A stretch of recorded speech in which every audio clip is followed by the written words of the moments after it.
America China ఆధిపత్య పోరులో ప్రపంచం చాలా కష్టాలను ఎదుర్కోవాల్సి వస్తోంది. అరుదైన లోహాలకు కేర్ ఆఫ్ చైనా. అలాంటి చైనా నుంచి ఆ లోహాలు గాని ఆగిపోతే పరిస్థితి ఏంటి? వాటి ద్వారా ఈ ప్రపంచంలో ఏ ఉత్పత్తులు నిలిచిపోతాయి? వీటి ద్వారా భారత్ ఎదుర్కొనే సమస్యలు ఎలాంటివి? ఇప్పుడు చూద్దాం. శేషాచలం అడవుల్లోని ఎర్రచందనం ఎలాగూ, ఆంధ్ర ఒడిశా బార్డర్ విశాఖ ప్రాంతంలో పండే గంజాయి ఎలాగూ, చైనా భూభాగంలోని అరుదైన లోహాలు కూడా అలాగా. అలాంటి అరుదైన చైనా లోహాల ఎగుమతులు ఆగిపోతే అదే ప్రస్తుతం ఈ ప్రపంచాన్ని ఆందోళన పరుస్తోంది. అరుదైన ఎర్త్ మ్యాగ్నెట్ ఎగుమతులపై చైనా ఆంక్షలు విధించింది. దీంతో ఒక సప్లై చైన్కి అంతరాయం కలుగుతోంది. ఈ ఆంక్షల కారణంగా ప్రపంచవ్యాప్తంగా ఉన్న ఎలక్ట్రిక్ వాహనాలు, రక్షణ రంగంలోని పలు కీలక పరిశ్రమలను ఇవి ప్రభావితం చేసేలా తెలుస్తోంది. అమెరికా, భారత్, జపాన్ వంటి దేశాల్లో ఈ అరుదైన లోహాలపై ఆధారపడి నడుస్తున్న పరిశ్రమలు చాలానే ఉన్నాయి. ఇప్పుడు ఈ లోహాల సరఫరా నిలిచిపోతే పరిస్థితి ఏంటన్నది ఎవరికీ అర్థం కావడం లేదు. వీటి ప్రత్యామ్నాయ మార్గాల అన్వేషణ జరుగుతోంది. కానీ అది అంత తేలిగ్గా సాధ్యపడుతుందా అన్న అనుమానాలున్నాయి. ఎందుకంటే చైనా తయారు చేసి కార్, బైక్ ఇంకా ఎన్నో వస్తువులు కావాలంటే దానికి నకలు తయారు చేసుకోవచ్చు. కానీ చైనా భూభాగం లాంటి భూభాగం అంతటా ఉండదు. ఈ భూభాగంలోని అరుదైన లోహాలు అన్ని చోట్ల దొరకవు. మరి ఏం చేయాలి? ఇప్పుడు ఇదే అతిపెద్ద ప్రశ్న. అమెరికన్ సుంకాలకు చైనా రివర్స్ కౌంటర్ ప్లాన్ చేసినట్టు తెలుస్తోంది. ప్రపంచ దేశాలన్నిటికీ ఈ అరుదైన లోహం 90% మేర సప్లై అవుతుంది చైనా నుంచి. కార్లు, ఎలక్ట్రానిక్స్, కంప్యూటర్స్, వెపన్స్ తయారీ వరకు అన్ని కంపెనీలకు చైనా సరఫరా చేసి ఈ అరుదైన లోహమే దిక్కు. అందుకే భారత్లో వాహన ప్రియులను ఆకట్టుకుంటున్న స్విఫ్ట్ ప్రొడక్షన్ ఆపేస్తున్నామంటుంది సుజుకి. ఇకపై స్పెషల్ లైసెన్స్ ఉన్న కంపెనీలకు మాత్రమే ఎగుమతులు చేసేలా చైనా ప్లాన్ చేస్తుంది. కొత్త విధానం రూపొందించే వరకు ఈ మ్యాగ్నెట్ల ఎగుమతి నిలిపివేసింది డ్రాగన్ దేశం. ఏప్రిల్ 2 నుంచి ఈ నిషేధం అమల్లో ఉంటుందంటుంది న్యూయార్క్ టైమ్స్.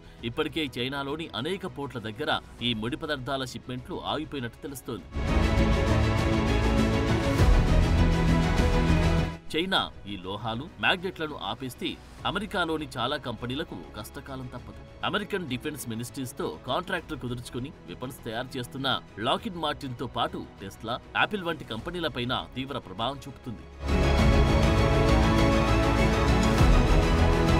భూమిలోంచి తవ్వి తీసి అరుదైన మూలకాలు, లోహాలతో పాటు మ్యాగ్నెట్ల ఉత్పత్తిలో చైనా ఎప్పటినుంచో ఫస్ట్ ప్లేస్లో ఉంటుంది. ఇక్కడి నుంచి వివిధ రంగాలకు అవసరమయ్యే లోహాలు సరఫరా అవుతున్నాయి. మయన్మార్, లావోస్ నుంచి కూడా ఇవి సరఫరా అవుతున్న ఆ సప్లై చైన్లోనూ చైనా పాత్ర ఎంతో కీలకం. దీంతో ఈ అరుదైన మూలకాలు, లోహాల కోసం ప్రపంచ దేశాలన్నీ డ్రాగన్ కంట్రీపై ఆధారపడక తప్పని స్థితి. చైనా నుంచి సప్లై జరిగే 17 అరుదైన మూలకాలను ఎలక్ట్రిక్ కార్లు, మోటార్లు, డ్రోన్లు, రోబోలు, జెట్ ఇంజిన్లు, లేజర్ పరికరాలు, కార్ల హెడ్లైట్లు, స్పార్క్ ప్లగ్లు, కెపాసిటర్లు, కంప్యూటర్ చిప్లు, ఏఐ సర్వర్లు, స్మార్ట్ ఫోన్ల తయారీలోనూ ఈ లోహాలు, మూలకాలతో పాటు మ్యాగ్నెట్లను వాడుతుంటారు. చైనా సప్లై చేసే ఈ లోహాల్లో సమారియం, గాఢోలినియం, తెర్బియం, డిస్ప్రోసియం, లుటేటియం, స్కాండియం, ఎట్రియం వంటి కీలక మూలకాల ఎగుమతులు ఎప్పుడు నిలిచిపోతాయో ఎన్నో రంగాలకిది భారీగా షాకులిచ్చేలా తెలుస్తోంది. అమెరికాలో కూడా ఇలాంటి లోహాల గనులున్నాయి. కానీ అది ఒకే ఒక్కటిగా ఉంది. దాని నుంచి తీసే ముడి సరుకులు అక్కడి అవసరాలను తీర్చేలా లేదు. అందుకే ఇంత యుద్ధంలోనూ ఉక్రెయిన్తో యుఎస్ భారీ మినరల్ డీల్ కుదుర్చుకుంది. ఉక్రెయిన్ కాబట్టి దానికంటూ నాటో బలగాలతో పనుంది కాబట్టి ఒప్పుకుంది.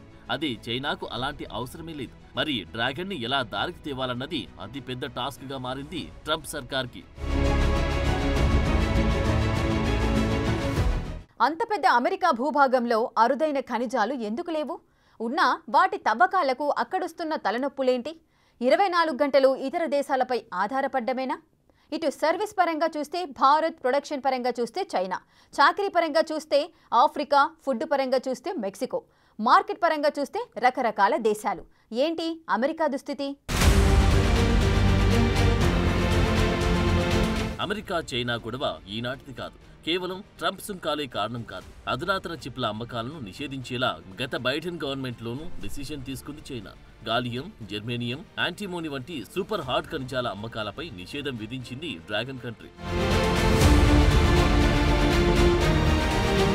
ఇప్పుడు చైనా లోహాల నిలిపివేత ద్వారా వచ్చే కిక్కేంటంటే రక్షణ రంగంలో వీటి పాత్ర పెద్ద ఎత్తున ఉంటుంది. ఆయుధ తయారీలో ఈ లోహాల్ని వాడాల్సి ఉంటుంది. మరి అమెరికాలో ఇలాంటి అరుదైన లోహాలుండవా అని చూస్తే ఉంటాయి, కానీ ఇక్కడి చట్టాలు, ప్రభుత్వ విధానాల కారణంగా తవ్వకాలు కష్టతరమవుతుంది. అదే అదనుగా భావించిన చైనా చెలరేగిపోతుంది.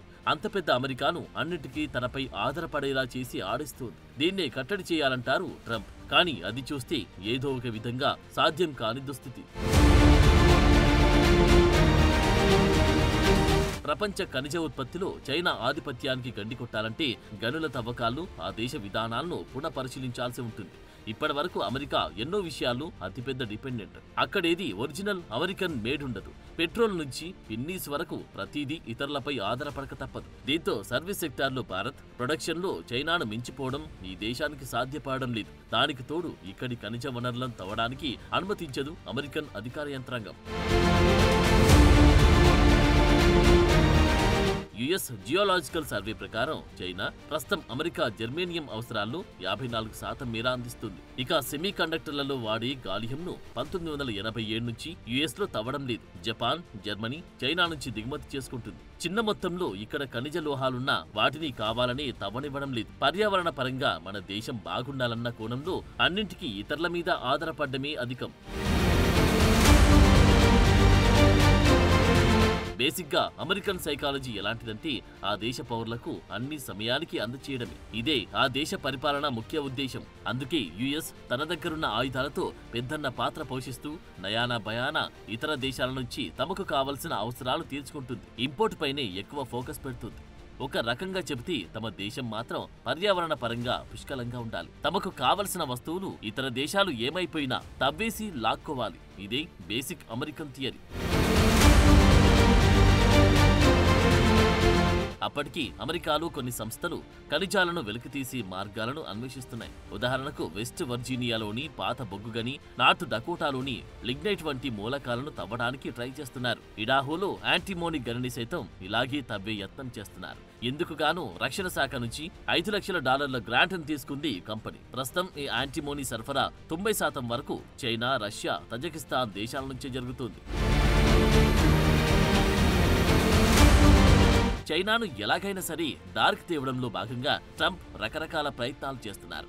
దీంతో అది బెడిసికొడుతుంది. ట్రంప్ డెసిషన్ కారణంగా మస్క్ లాంటి అమెరికన్ బిజినెస్ మెన్ కి తీవ్ర ఇబ్బందికరంగా మారుతుంది. ఏ విభాగంలో చూసినా అమెరికా కన్నా బలమైన దేశం చైనా. ఇటు జనాభా పరంగా, అటు ఆర్థికంగా, ఖనిజాల పరంగా చైనాను ఢీకొట్టి ముందుకెళ్లడం యుఎస్ కి సాధ్యం కాదు. కానీ అమెరికన్ బ్లడ్ గ్రూప్ లో అలా తలంచుకొని కూర్చోవడమే తెలియదు. ఏదో ఒక రకంగా దారికి తెచ్చుకోవడంలో అనుక్షణం పావులు కదుపుతూనే ఉంటుంది యుఎస్ అడ్మినిస్ట్రేషన్. ఇక్కడ ట్రంప్, బైడెన్ తేడా లేదు. అధ్యక్షుడు ఎవరైనా సరే ఇదే తరహా పాలన కొనసాగుతుంది. ఎరుగు పొరుగున ఉన్న కెనడా, మెక్సికోలతోని యుఎస్ ఎడమొహం పెడమొహంగా ఉంటుంది.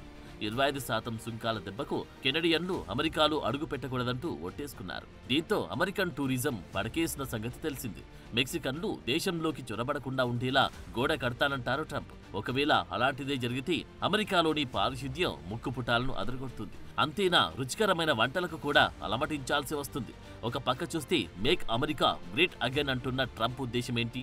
ఇతరులను తమ దేశానికి రానివ్వకుండా చేసి వారు చేసే పనులు స్థానిక అమెరికన్లు దక్కించుకోవాలని. కానీ ఇప్పటికే ప్రపంచ భోగాలన్నిటినీ అప్పనంగా అనుభవించిన అమెరికన్లు కాయకష్టం చేసి తమకు అవసరమయ్యే ఉత్పత్తుల తయారీ సాధ్యమయ్యే పనేనా అన్నదొక ప్రశ్న. చైనాను ఎలాగైనా సరే బీట్ చేయాలని భావించింది యుఎస్. ఆ దేశ ఆధిపత్యాన్ని సహించేది లేదంటూ తెగేసి చెబుతోంది. యూరోపియన్ కంట్రీస్ తో కలిసి ట్రంప్ చేస్తున్న ఈ వాణిజ్య యుద్ధం ఇప్పుడు ఖనిజ యుద్ధంగాను మారుతుంది. మరి దీనికి ట్రంప్ తగిన పరిష్కారం కనుక్కుంటారా, లేక తమ సొంత భూముల్లోని ఖనిజాలని తవ్వుకొని ఇదే ప్రత్యామ్నాయ మార్గంగా భావిస్తారా చూడాలంటున్నారు అంతర్జాతీయ వ్యవహారాల నిపుణులు.